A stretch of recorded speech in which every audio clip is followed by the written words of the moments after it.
ಎಲ್ಲ ಬಲ್ಲವರಿಲ್ಲ, ಬಲ್ಲವರು ಬಹಳಿಲ್ಲ. ಇಲ್ಲಿ ಏನು ಕಾಣಿಸ್ತಾ ಇದೆ, ಇದೇನಿಲ್ಲಿ ಬರೆದಿದ್ದಾರೆ, ಇದೆಲ್ಲ ಈ ಲಾಲ್ಬಾಗನ್ನು ಉಳಿಸ್ಲಿಕ್ಕೆ ಹೋರಾಡಿರೋಂತಹ ಖಂಡಿತವಾಗ್ಲೂ ಈ ಪ್ಲೇಸ್ ಅಲ್ಲ.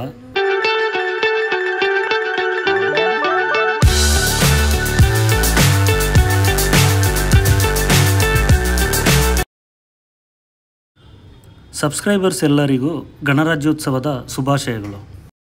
ರಿಪಬ್ಲಿಕ್ ಡೇ ಅನ್ನೋದನ್ನು ಭಾರತೀಯರೆಲ್ಲರೂ ಆಚರಿಸಲೇಬೇಕಾದಂತಹ ಒಂದು ಹಬ್ಬ. ಯಾಕೆಂತೇಳಿದರೆ ಸಂವಿಧಾನವನ್ನು ಆಚರಣೆಗೆ ತಂದಂತಹ ಒಂದು ದಿನ ಇವತ್ತು. ಹಾಗಾಗಿಬಿಟ್ಟು ನಾನಿವತ್ತು ಸೆಲೆಕ್ಟ್ ಮಾಡಿದಂತಹ ಜಾಗ ನಮ್ಮ ಬೆಂಗಳೂರಿನ ಫೇಮಸ್ ಲಾಲ್ಬಾಗ್. ಇಲ್ಲಿ ಒಂದು ಫ್ಲವರ್ ಶೋ ನಡೀತಾ ಇದೆ. ಅದು ನಮ್ಮ ವಿಶ್ವಗುರುಗಳಾದಂತಹ ಬಸವಣ್ಣನವರಿಗೆ ಅರ್ಪಣೆ ಮಾಡಿಬಿಟ್ಟು ಒಂದು ಶೋ ನಡೆಸ್ತಾ ಇದ್ದಾರೆ. ಲಾಲ್ಬಾಗ್ ಅಂತ ಬಂದಾಗ ನಾವು ಖಂಡಿತವಾಗ್ಲೂ ಮರಿಗೌಡ್ರನ್ನ ಮರಿಲೇಬಾರ್ದು. ಅವ್ರ ಕಾಂಟ್ರಿಬ್ಯೂಷನ್ ಅಂತೂ ತುಂಬಾ ಇದೆ.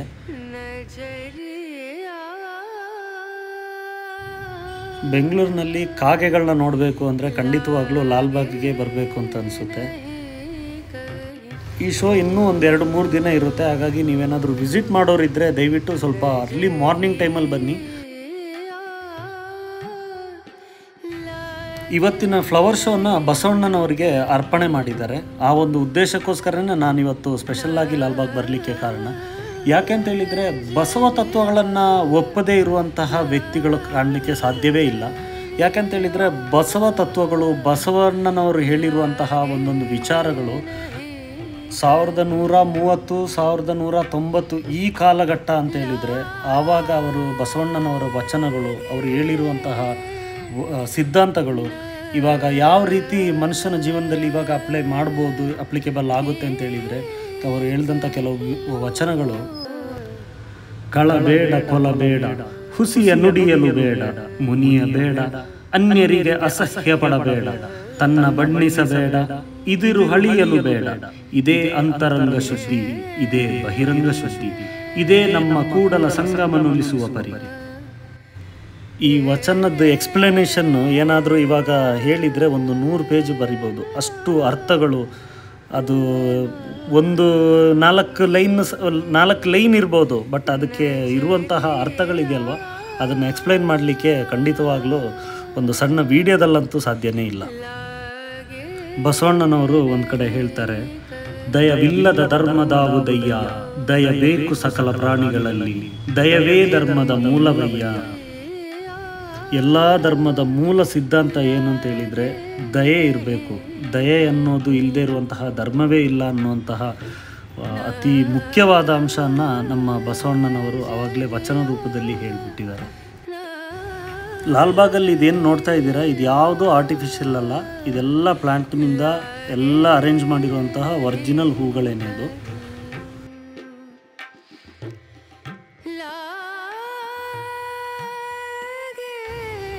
ತುಂಬ ಸ್ಪೀಡಾಗಿ, ತುಂಬ ಶಾರ್ಟಾಗಿ ನಾನು ವೀಡಿಯೋ ಮಾಡಿದ್ದೀನಿ. ತುಂಬ ಎಲ್ಲ ಕಡೆಯೂ ನಾನು ವೀಡಿಯೋ ತಗೊಳ್ಳಿಕ್ಕಾಗಿಲ್ಲ, ತುಂಬ ಶಾರ್ಟಾಗಿದೆ. ಹಾಗಾಗಿಬಿಟ್ಟು ಇಷ್ಟೇ ಅಂತ ದಯವಿಟ್ಟು ಅಂದ್ಕೋಬೇಡಿ.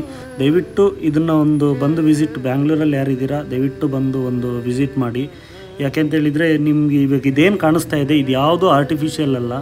ತುಂಬ ನ್ಯಾಚುರಲ್ಲಾಗಿ ಎಲ್ಲ ಪ್ಲ್ಯಾಂಟ್ಗಳನ್ನ ತುಂಬ ನೀರು ಹಾಕಿ ತುಂಬ ನೀಟಾಗಿ ಮೇಂಟೈನ್ ಮಾಡಿದ್ದಾರೆ. ಖಂಡಿತವಾಗ್ಲೂ ಇದಕ್ಕೆ ಒಂದು ಚಾರ್ಜಸ್ ಅಂತ ಇದೆ, ಒಂದು 100 ರೂಪೀಸ್ ಪರ್ ಹೆಡ್ ಚಾರ್ಜ್ ಇದೆ.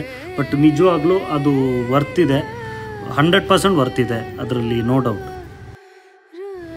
ದಯವಿಟ್ಟು ಈ ಸಾರಿಯ ಫ್ಲವರ್ ಶೋ ದಯವಿಟ್ಟು ಮಿಸ್ ಮಾಡ್ಕೋಬೇಡಿ. ಯಾಕೆಂತೇಳಿದರೆ ವಿಶ್ವಗುರುಗಳಾದ ಬಸವಣ್ಣನವ್ರ ಬಗ್ಗೆ ಎಲ್ಲ ಡೀಟೇಲ್ನ ಅಲ್ಲಿ ಹಾಕಿದ್ದಾರೆ. ಹಾಗಾಗಿಬಿಟ್ಟು ಅವ್ರ ಬಗ್ಗೆ ತಿಳ್ಕೋಬೇಕು ಅಂದರೆ ಖಂಡಿತವಾಗ್ಲೂ ಇದೊಂದು ರೈಟ್ ಟೈಮ್ ಅಂತ ನಾನು ಅಂದ್ಕೊಡ್ತೀನಿ. ಯಾಕಂದರೆ ಎಲ್ಲ ಅವ್ರ ಬಗ್ಗೆಗಿನ ಎಲ್ಲ ಡೀಟೇಲ್ಗಳು ಕೂಡ ಅಲ್ಲಿ ಬರೆದಿಟ್ಕೊಂಡಿದ್ದಾರೆ. ಅವ್ರ ವಚನ ಆಗಿರ್ಬೋದು, ಅವ್ರ ಜೀವನ ಎಲ್ಲದನ್ನೂ ಬರೆದಿದ್ದಾರೆ.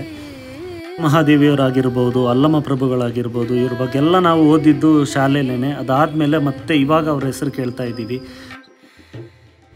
ಬಸವಣ್ಣನವರು ಒಂದು ಕಡೆ ಹೇಳ್ತಾರೆ, ಎಷ್ಟು ಅರ್ಥಪೂರ್ಣವಾಗಿದೆ ಅಂತ ನೋಡಿ. ಉಳ್ಳವರು ಶಿವಾಲಯ ಮಾಡುವರು, ನಾನೇನು ಮಾಡಲಿ ಬಡವನಯ್ಯ, ಎನ್ನ ಕಾಲೇ ಕಂಬ, ದೇಹವೇ ದೇಗುಲ, ಶಿರವೇ ಹೊನ್ನ ಕಳಸವಯ್ಯ, ಕೂಡಲ ಸಂಗಮ ದೇವ ಕೇಳಯ್ಯ, ಸ್ಥಾವರ ಕಳಿವುಂಟು ಜಂಗಮ ಕಳಿವಿಲ್ಲ.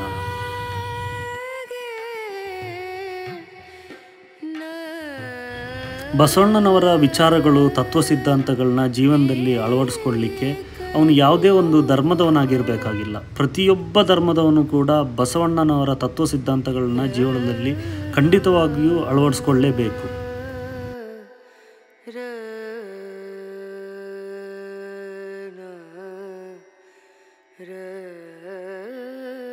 ಕರ್ನಾಟಕದಲ್ಲಿ ಹುಟ್ಟಿರೋ ನಮಗೆ ನಮ್ಮ ಕರ್ನಾಟಕದ ಕವಿ ಹಿರಿಯರನ್ನ ನಾವು ನೆನೆಸ್ಕೊಳ್ಳಿಲ್ಲ ಅಂತ ಹೇಳಿದರೆ, ಅವರ ವಚನಗಳು, ಅವರ ಸಿದ್ಧಾಂತಗಳನ್ನ ನಾವು ನಮ್ಮ ಮುಂದಿನ ಜನ್ರೇಷನ್ಗೆ ಹೇಳ್ಕೊಟ್ಲಿಲ್ಲ ಅಂತ ಹೇಳಿದರೆ, ನಾವಿಲ್ಲಿ ಹುಟ್ಟಿರೋದಕ್ಕೆ ಏನು ಪ್ರಯೋಜನ ಹೇಳಿ?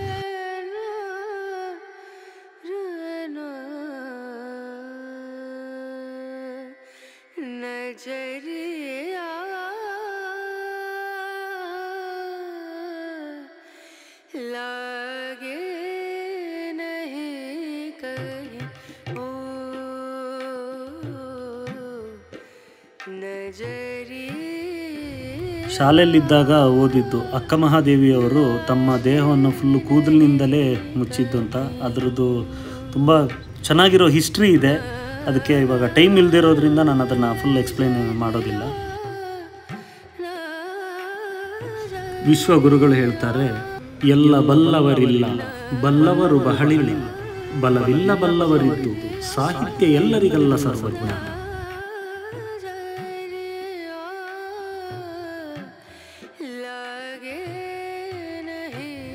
ಗ್ಲಾಸ್ ಹೌಸ್ ಒಳಗಡೆ ಫ್ಲವರ್ ಶೋ ನಡೀತಾ ಇದೆ, ದಯವಿಟ್ಟು ಇಲ್ಲಿಗೆ ಬನ್ನಿ.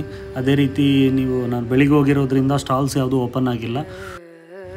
ಪ್ಲಾಂಟ್ ಪರ್ಚೇಸ್ ಮಾಡ್ಬೋದು, ಫುಡ್ ಕೋರ್ಟ್ಗಳಿದೆ, ಎಲ್ಲನೂ ಇರುತ್ತೆ ಈ 1-2-3 ದಿನದಲ್ಲಿ.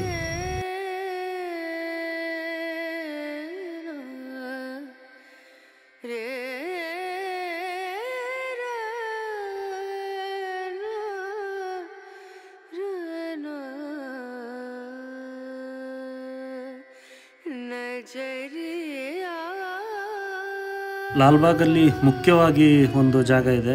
ಇಲ್ಲಿ ಏನು ಕಾಣಿಸ್ತಾ ಇದೆ, ಇದೇನಿಲ್ಲಿ ಬರೆದಿದ್ದಾರೆ, ಇದೆಲ್ಲ ಈ ಲಾಲ್ಬಾಗನ್ನು ಉಳಿಸ್ಲಿಕ್ಕೆ ಹೋರಾಡಿರೋಂತಹ ಮಹಾನ್ ಪುರುಷರು, ಮಹಾನ್ ಭಾವರು ಏನಿದ್ದಾರೆ ಅವ್ರದ್ದು ಹೆಸರುಗಳನ್ನ ಇಲ್ಲಿ ಕೆತ್ತಲಾಗಿದೆ. ದಯವಿಟ್ಟು ಆ ಥರ ಅನ್ಕೋಬೇಡಿ. ದಯವಿಟ್ಟು ಇನ್ಯಾರಾದರೂ ಮೂರ್ಖರು ಬಂದು ಈ ಥರ ಅವ್ರ ನೇಮ್ಗಳನ್ನ ಇಲ್ಲಿ ಕೆತ್ತನೆ ಮಾಡಬೇಕು ಅಂತ ಅಂದ್ಕೊಂಡ್ರೆ ದಯವಿಟ್ಟು ಅಲ್ಲಿ ಮಾಡಬೇಡಿ. ನಿಮ್ಮ ಹಣೆ ಮೇಲೆ ಕೆತ್ತಿಸ್ಕೊಳ್ಳಿ, ತುಂಬ ಚೆನ್ನಾಗಿ ಕಾಣಿಸುತ್ತೆ ಅದು. ಬೆಂಗಳೂರಿನಲ್ಲಿ ಸ್ವಲ್ಪ ಉಸಿರಾಡಲಿಕ್ಕೆ ನಮ್ಮ ಹಿರಿಯರು ಮಾಡಿಕೊಟ್ಟಂಥ ಇಂಥ ಜಾಗದಲ್ಲಿ ಮೂರ್ಖರು ಬಂದುಬಿಟ್ಟು ಈ ರೀತಿಯ ಕೆತ್ತನೆ ಕೆಲಸಗಳನ್ನೆಲ್ಲ ಮಾಡ್ಕೊಂಡು ಹೋಗ್ತಾರೆ.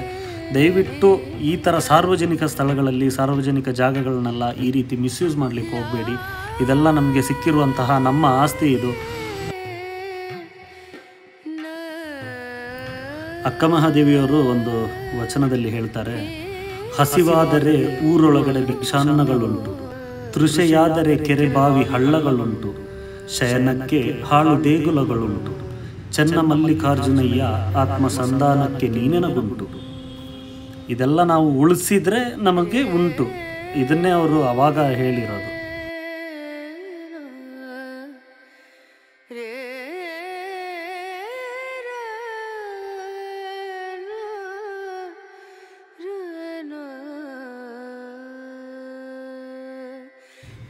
ಅರ್ಲಿ ಮಾರ್ನಿಂಗ್ ನೀವೇನಾದರೂ ಲಾಲ್ಬಾಗ್ ಕಡೆ ಹೋಗಿದ್ದೀರಾ ಅಂದರೆ MTRನಂತೂ ಖಂಡಿತವಾಗ್ಲೂ ಮರೀಲಿಕ್ಕಾಗಲ್ಲ.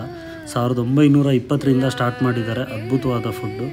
ನಿಮಗೆ ಇಲ್ಲಿ ಹೊರಗಡೆ ನೋಡಲಿಕ್ಕೆ ಇಷ್ಟು ಸಣ್ಣದಾಗಿದೆ, ಬಟ್ ಇಲ್ಲಿರುವಂಥ ವೆಯ್ಟಿಂಗ್ ಹೇಗಿದೆ ಅಂತ ನೋಡಿ. ನೀವು ಈ ಹೋಟೆಲ್ ಒಳಗಡೆ ಹೋದರೆ ವೆಯ್ಟಿಂಗಲ್ಲಿ ಕೂತ್ಕೊಂಡೊಬ್ಬರು ಬರಿತಾ ಇದ್ದಾರೆ ನೋಡಿ, ಅದೆಲ್ಲ ಹೊರಗಡೆ ವೆಯ್ಟ್ ಮಾಡಬೇಕು ನೀವು. ಅಲ್ಲಿ ಏನಿದೆ ಹೆಸರು ಬರೆಸ್ಕೊಂಡು ಹೊರಗಡೆ ವೆಯ್ಟ್ ಮಾಡಿದರೆ ಅವ್ರು ಕರೀತಾರೆ. ಕರೆದ ಮೇಲೆ ಹೋಗಬೇಕು. ಇವಾಗ ಇಲ್ಲಿ ಕಾಣ್ತಾ ಇರೋದೆಲ್ಲ ವೆಯ್ಟಿಂಗಲ್ಲಿ ಇರೋರು ಆಲ್ರೆಡಿ ಹೆಸರು ಕೊಟ್ಕೊಂಡು ಇಲ್ಲಿ ಕೂತ್ಕೊಂಡಿದ್ದಾರೆ.